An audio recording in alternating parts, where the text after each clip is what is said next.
ओम नमो भगवते वासुदेवाय। जय श्री कृष्ण। प्यारे भक्तों, आप सभी का मेरे YouTube चैनल जीवन के रंग में बहुत बहुत स्वागत है। प्यारे भक्तों, जैसा कि हम सभी जानते हैं कि भारतीय हिंदू संस्कृति में हर महीने की 11वीं तिथि को एकादशी का व्रत किया जाता है।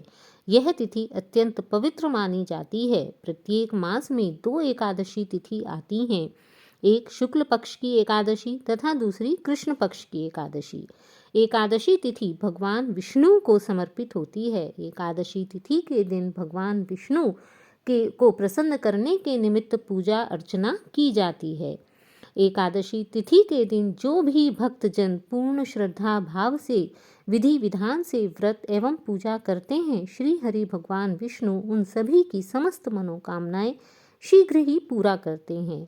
अतः सभी सनातन हिंदुओं को एकादशी का व्रत पूर्ण श्रद्धा भाव से अवश्य ही करना चाहिए। इस दिन व्रत करने के लिए पूर्ण विधि विधान से पूजा करके उस एकादशी की कथा का भी श्रवण किया जाता है। तो आज हम यहाँ पर पोष मास के शुक्ल पक्ष में पड़ने वाली पुत्रदा एकादशी की पौराणिक कथा का श्रवण करेंगे, क्योंकि जो भी भक्तजन पोष मास के शुक्ल पक्ष की एकादशी का व्रत करते हैं, यह व्रत संतान योग को दिलाने वाला होता है। इस व्रत को करने से संतान की प्राप्ति होती है तथा संतान के भाग्य का उदय होता है। तो आइए आरंभ करते हैं पोष मास के शुक्ल पक्ष की पुत्रदा एकादशी की कथा।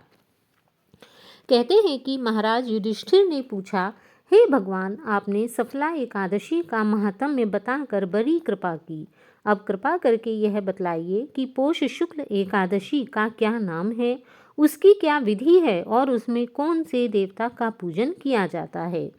तब भक्त वत्सल भगवान श्री कृष्ण बोले, हे राजन, इस एकादशी का नाम पुत्रदा एकादशी है। इसमें भी नारायण भगवान की पूजा ही की जाती है। इस चर और अचर संसार में पुत्रदा एकादशी के व्रत के समान कोई दूसरा व्रत नहीं है। इसके पुण्य से मनुष्य तपस्वी, विद्वान और लक्ष्मीवान बन जाता है। मैं इसकी कथा कहता हूँ, सो तुम ध्यान पूर्वक सुनो। भद्रावती नामक नगरी में सुकेतु नाम का एक राजा राज्य करता था। उसके कोई पुत्र नहीं था। उसकी स्त्री का नाम शैव्या था। वह बिना पुत्र होने के कारण सदैव चिंतित रहा करती थी। राजा के पितर भी रो रो कर पिंड लिया करते थे और सोचा करते थे कि इसके बाद हमको कौन पिंड देगा। राजा को भाई, बांधव, धन, हाथी, घोड़े, राज्य और मंत्री, इन सब में किसी से भी संतोष नहीं होता था तथा राजा सदैव यही विचार करता कि मेरे मरने के बाद मेरा तर्पण कौन करेगा। बिना पुत्र के पितरों और देवताओं का ऋण मैं कैसे चुका पाऊंगा। जिस घर में पुत्र न हो उस घर में सदैव अंधेरा ही रहता है। इसलिए पुत्र उत्पत्ति के लिए प्रयत्न करना चाहिए।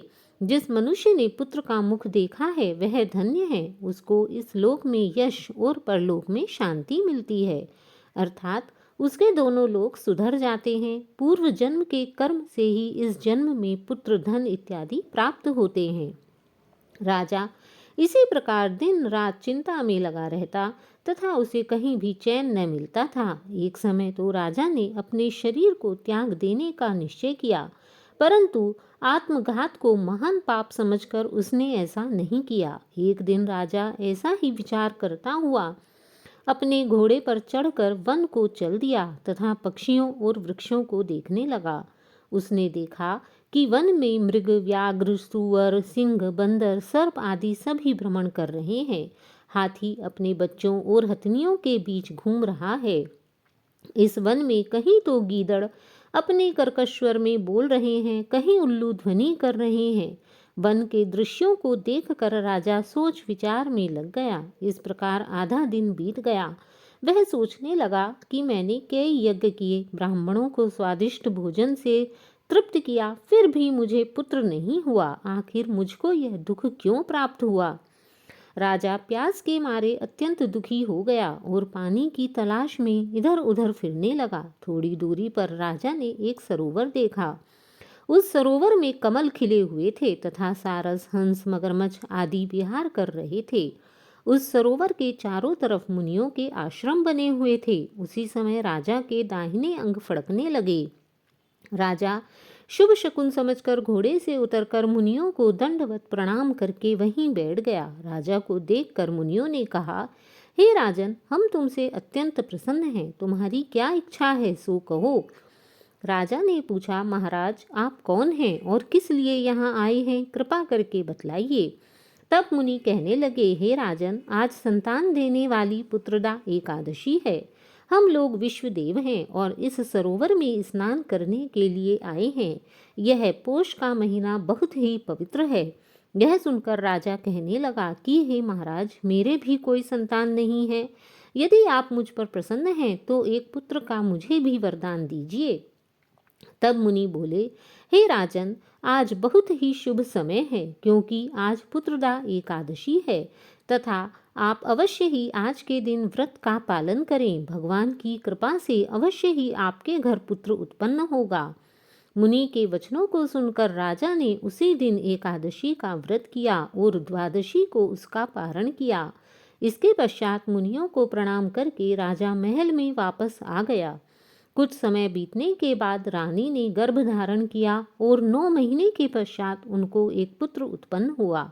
वह राजकुमार अत्यंत शूरवीर, यशस्वी और प्रजापालक हुआ। श्री कृष्ण बोले, हे राजन, इस प्रकार पुत्र की प्राप्ति के लिए पुत्रदा एकादशी का व्रत अवश्य ही करना चाहिए। जो मनुष्य इस महात्म्य को पढ़ते या सुनते हैं, उन्हें अंत में स्वर्ग की प्राप्ति भी होती है। जय श्री कृष्ण। राधे राधे। तो प्यारे भक्तों, यह थी पुत्रदा एकादशी व्रत की कथा। अतः जो भी भक्तजन पुत्र संतान प्राप्ति के लिए इस व्रत को कर रहे हैं अथवा जिनके पुत्र हैं जो अपनी संतान के भाग्योदय चाहते हैं, उन्हें भी इस कथा को अवश्य ही चुनना चाहिए। भगवान श्री कृष्ण उन सभी पर अपनी असीम कृपा बरसाते हैं। जय श्री कृष्ण। राधे राधे।